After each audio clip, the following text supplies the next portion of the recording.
Padres win it by the final of 10-2. Let's go inside right now and hear from the skipper, Dave Roberts, talking to the media. Dave, first, what's the status on Freddie coming out of the game? You know what? I don't know. I got word in the middle of the game that his ankle was really bothering him, and he was really, he was down, really down, and just couldn't keep going. So we had no other choice, and he's doing everything he can. I don't know what his status will be like for Game 3, but for tonight, we had no other option. And then what do you just make of that game and all the emotions between the teams, and then obviously with the crowd? Like, how much can that shift the dynamic of this series? Well, I thought, we knew going into this series there was going to be a lot of emotions, and, they just played a better baseball game than we did tonight. Skipper, we all know of the friction between these two clubs.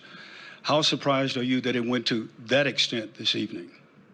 As far as the whole thing that transpired on the field, well, shoot, I've seen over 1,000 games here, well over 1,000 games in this ballpark, and I've never seen anything like that. And so obviously there's a lot of emotions and things like that, but that's something that should never happen. And I guess I was pretty naive too as far as the specifics, but I know that security handled the person that was involved as far as, throwing the baseball in the field, and you just never want to see that. And like I said, I've seen so many games at Dodger Stadium, and our fans are as good as any that I've ever seen. Dave, with Freddie, like, how concerning is it that, obviously for the next month to try and keep him healthy without this thing kind of flaring up every now and then? It's sort of where we're at. It's not ideal. It is of concern. It's day to day, and there's nothing else we can do about it. So I think that we have a workout tomorrow evening, and then we'll just kind of see where he's at with treatment.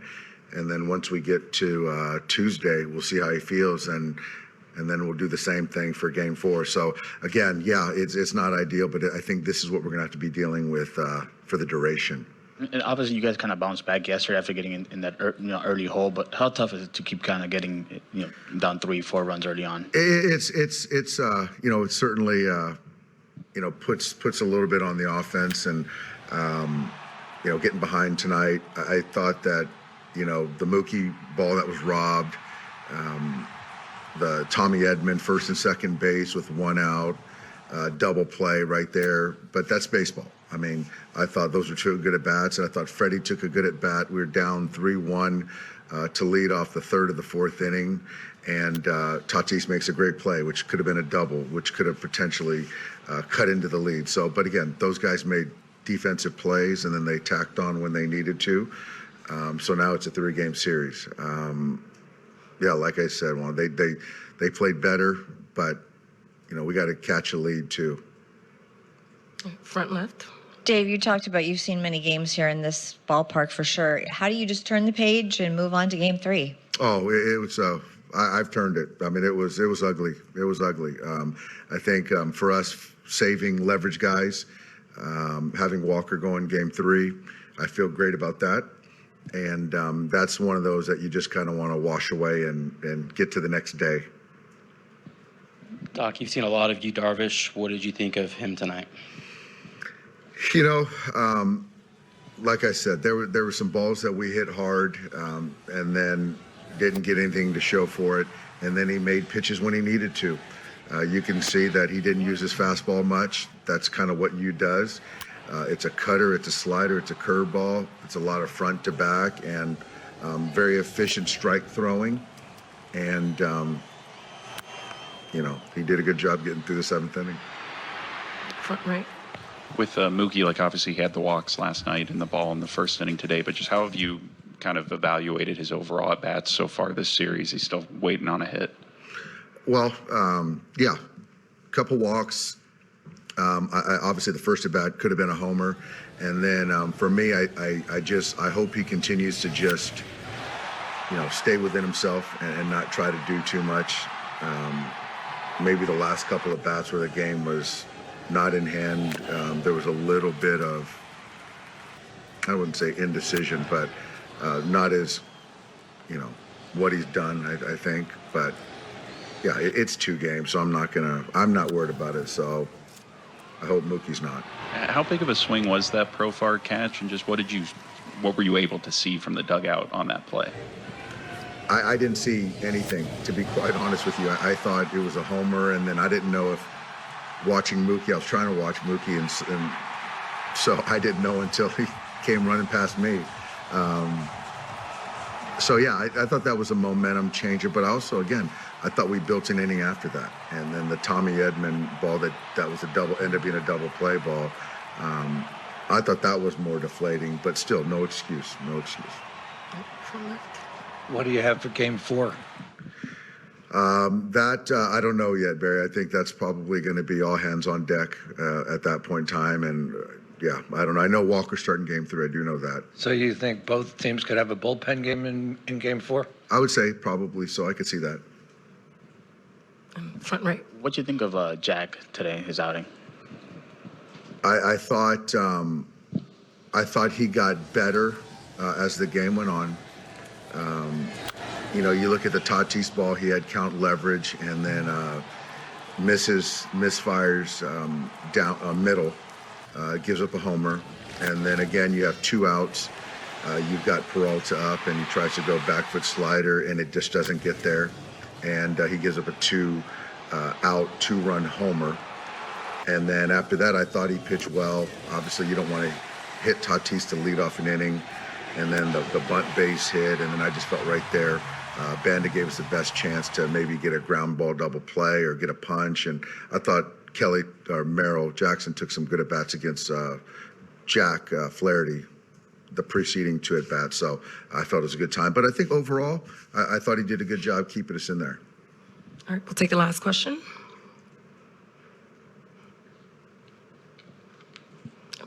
Doc, what did you think about the whole mouthing off between Manny and Flaherty? Was that necessary, or? You know what? I think, again, that's just, I chalk it up to emotions. Both guys are just competing their tails off, and sometimes you don't think before you speak. And so I don't know what was the instigator about it. I have no idea, Barry.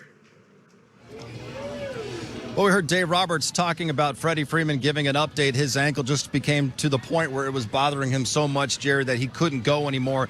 Clearly, that had to be a painful situation for him, because it was still a 3-1 game when Freddie had to come out of this one. And we know this was going to be a 4 to 6 week IL stint. If this were the regular season, he's been trying whatever he could to be on this field. Yeah, he got here really, really early to get treatment. He's been getting treatment the last 10 days or so, just trying to get that ankle right.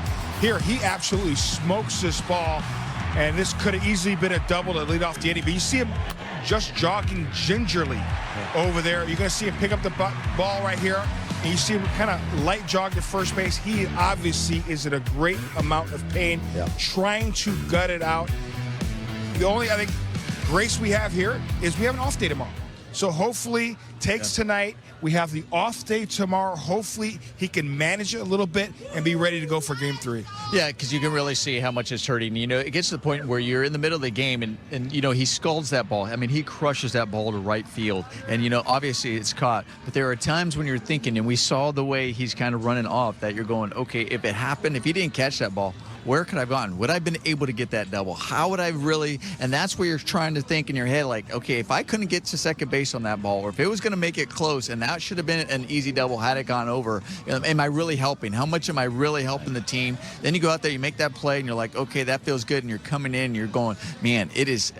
I'm just not really, I'm not myself here. I just can't go out there. And, you know, he's doing everything he can to get out there. And your teammates know that, too. They see it. They see the work. And it's unfortunate, but he had to come out. And that's where your teammates will always say, nobody's going to feel sorry for you. Next up, man. Mentality. And, you know, Kike Hernandez get in there, and he ended up crushing 2 balls when he was in there as well. Hit one to the wall that was caught by Merrill out in there in center field, then lines out his next at-bat. So that's just what it's going to take, you know. But we'll see. Hopefully, with that day off, he can control it. Maybe he feels back the way it was on Game 1.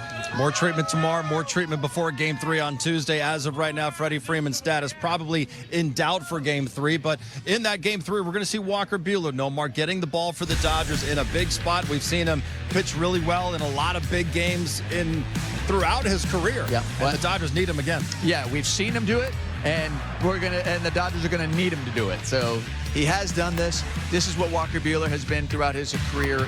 He embraces these types of moments, and it's not being in the spotlight here at home in front of your home crowd. He embraces the when it's in the spotlight, even when it's away. And we talk about maybe it's in a hostile environment. He loves those types. What we have also seen over the course of this season, how he was getting better each and every outing. And, now it's culminating to you need his best outing of the year, coming out here and going out there and taking it to him. You got to stifle an offense that is feeling it, a team that is very confident, and they're even more confident when they're playing in front of their home crowd. They feed off the energy. You see the way these guys play with the intensity, but make no mistake, Walker Buehler has some intensity in there. Yep. We need to see Walker Buehler with that fire, with that swag, and go out there and compete and take it to these guys. It's not about overpowering. It's about going, taking them, and executing and getting those outs. The one thing, obviously, Walker Buehler missed so much time. And when he got back, he was trying to find a delivery that worked. He was trying to find a release point that worked. But as we went down, especially his last start, he didn't care about delivery. He didn't care about where the release point was. All he cared about was competing.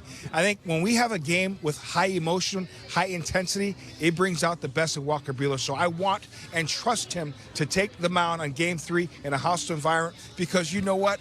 That young man feeds off it. I was going to say, embrace the hostility, like you guys said. Like, no, get louder, let's go. All right, still more to come here from Dodger Stadium. Jack Flaherty and the Dodgers falling in Game 2 by the final of 10-2. We'll have more reaction from tonight's game, and we'll have more on Game 3 Tuesday night. The Arco top-tier stat line, Jerry. Jack Flaherty tonight went 5 1/3 innings. That's the longest postseason start by a Dodger pitcher since the 2021 NLDS Game 3. That's absolutely shocking to me, especially since we've been in the postseason every single year. A Dodger franchise that's known for starting pitching. That's a little disappointing. I was shocked when I heard that stat as well. And we talked about, too, in the postseason, how vital starting pitching is, right? Your starting pitcher, they set the tone. They got to go out there, and they always say good pitching stifles good hitting, and you're looking for that. And the fact that that's as deep, that's how long it's been, that's tough. Especially the Dodgers are usually known for having great starting pitching throughout their great history. They lose tonight 10-2. As for tonight's starting pitcher, Jack Flaherty, let's hear from him right now inside the clubhouse talking with the media. Jack, when you look at your outing today, it seemed like there was traffic, you were able to get out of it, but where they got you was on the long ball. What do you think just kind of allowed for that? I put good swings on 2 pitches. I missed there in the first with Tatis, put a good swing on the ball. That's what he does. And then Peralta put a good swing on the other one after that. And then from there was kind of able to settle down, got into a little bit of a rhythm. And then, some traffic was caused there in the 6th. But, we just got to keep making pitches and keep the team in it. You're a pitcher who typically has a bit more swing and miss in your game. Just when you think about their at-bats, what they were doing, how challenging is it when you are facing a team where they don't have as much swing and miss in their game? Yeah, you just got to keep attacking and kind of do what we did there in those middle innings, which is just force them to try to force some weak contact. You just keep pounding the zone, keep pounding strikes, and good things are going to happen. And that's what we try to do from the beginning. Miss with the pitch there to Tatis. You put a good swing on it, and you just keep filling it up. Can you go more in depth on clarification with Machado tonight? There's a lot to say. Well, first is that fans, you should never get involved. There's no reason. There's no reason ever to throw anything at players, no matter what's going on. There's no reason to get involved with it. Stay out of it. And whatever went on over there, they have every reason to be upset about it. We should never feel like we're ever going to get anything thrown at us on either side. So fans should never be involved. They didn't like the pitch to Tatis. I missed in the first inning, and I threw the ball over the middle. I wasn't going to miss over the plate again, but I've got no reason to hit a guy there to start off the 6th, as good as he's been swinging the bat. But we're down in the game. I'm trying to go in for effect, and he didn't get out of the way. It hit him. Didn't try to go and hit him to try to lead off an inning or anything like that. That doesn't really make sense. Didn't go up near his head, nothing, just trying to push a guy off the plate. He didn't get out of the way. And sometimes that happens. They're upset about it. That's part of it. was fired up after getting Manny out. It was a big spot in the playoffs.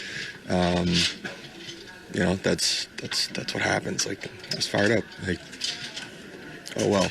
And then, yeah, you know, he did some shit in innings where he decides to throw the ball at our dugout, and everybody kind of catches the tail end of it, which is me and him going at it. But like, I was sitting there for my team. I wasn't sitting there to go at him, but. You know, he was throwing the ball at our dugout, and the umpires went over immediately to tell him, like, I don't know what their conversation was, but our dugout was fired up because there ain't no reason for that. Everybody caught the tail end of it. Everybody caught just me and him going at it. Like, Manny's a great player. Like, you know, I understand everybody it's postseason, everybody's fired up. You get upset, like, frustrated about pitch hitting Tatis, like I said, you know, you gotta be able to pitch him in, and I missed in the first inning, and I wasn't gonna miss over the plate again, just trying to go in for effect. So there was a lot that happened there, but you know, the fans stay out of it, and you know, overall we just gotta play better. But you know, it's you know, sometimes emotions run high in this game, and you just go out and you know, we gotta regroup and go get the next one.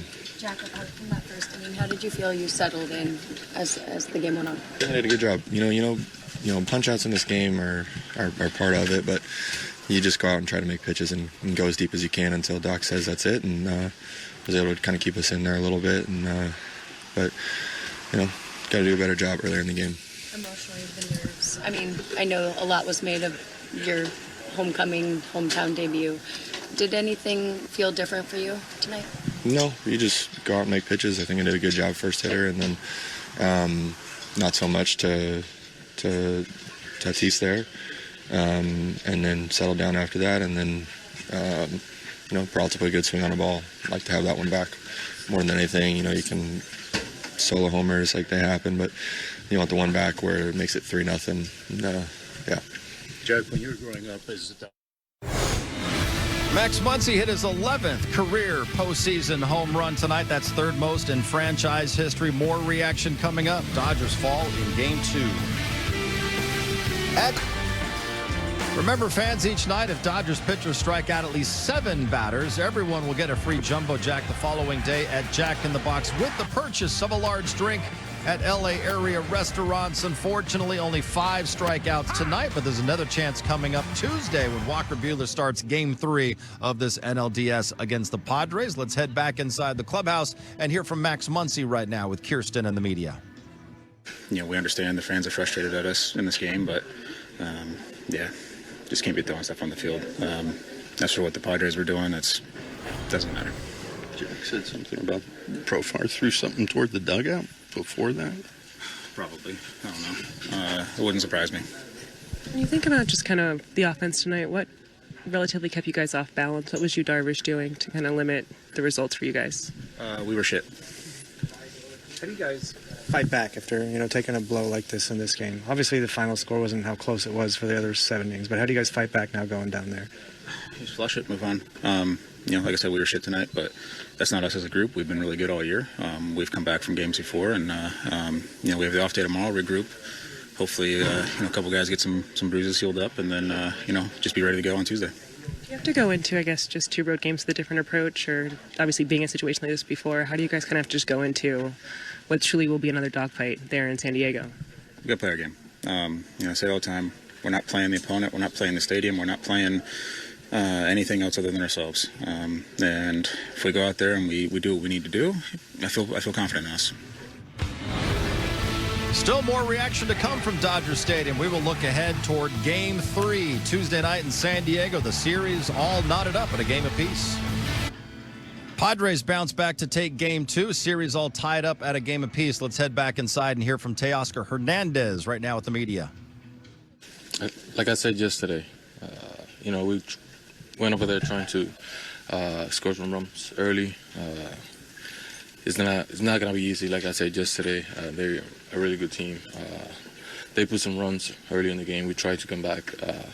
They execute when they have to execute when they have guys in scoring position more than we do. So at the end of the day, if you do that, you're going to get the win. How do you keep your calm, keep your composure when things get really edgy? We just put this in the past, move forward. not thinking about what happened today and just go get it on Tuesday. How was Darvish doing on the mound that just kind of limited the offense tonight?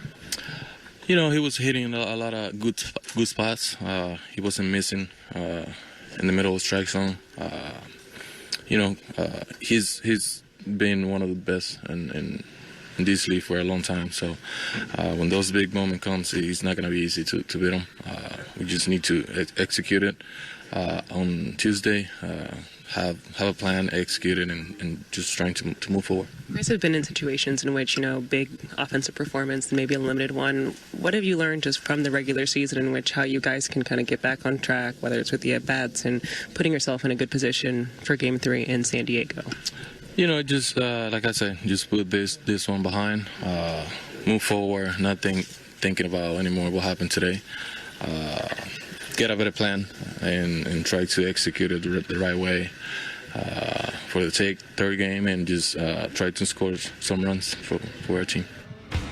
ロサンゼルス・ドジャースの大友翔平選手はメジャーリーグベースボール界でその圧倒的なプレーと独特の存在感により他球団の選手たちからも尊敬と称賛を集めています。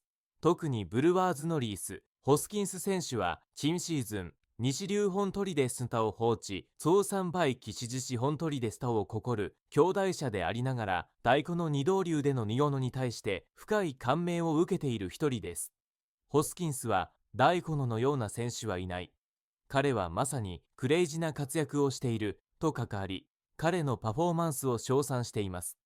ホスキンスがこうしたコメントをしたのは、ミーメディア、ジョムボーアイメディアの人気ポッドキャスト番組、クリス・ローズ・ロ・ティーションに出演した回のことです。番組のホストであるクリス・ローズ氏から大悟翔平と同じ時代にプレーしていることについて感想を聞かれたホスキンスは小顔で本当にありがたいことだよと答えています。みんなが彼のことをユニコーンと呼ぶのは当然だと思う。だって彼のような選手は他にいないからね。正直、もし彼が投手だけに専念したらどうなるのか、すごく興味があるよ。大社としては見たくないけど、それでも注目せずにはいられないだろうねと、彼の二刀流の成功に驚きを隠せない様子でした。ホスキンスはまた、大古翔平と同じチームでプレーしたことはないものの、彼を遠くから見ていて感じることが多いと言います。彼を見ていて感心するのは、彼が本当に野球を楽しんでいることだ。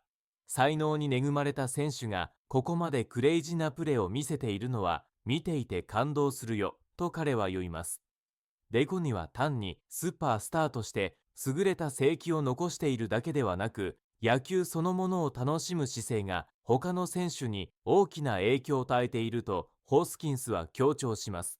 特に旧約西日から西流日、日本時間二時無日から西期日に行われたサンディエゴ・パドレスとの中移籍戦で、大古がその存在感を最大限に発揮したし、エンガ・ホスキンスの記憶に強く残っているそうです。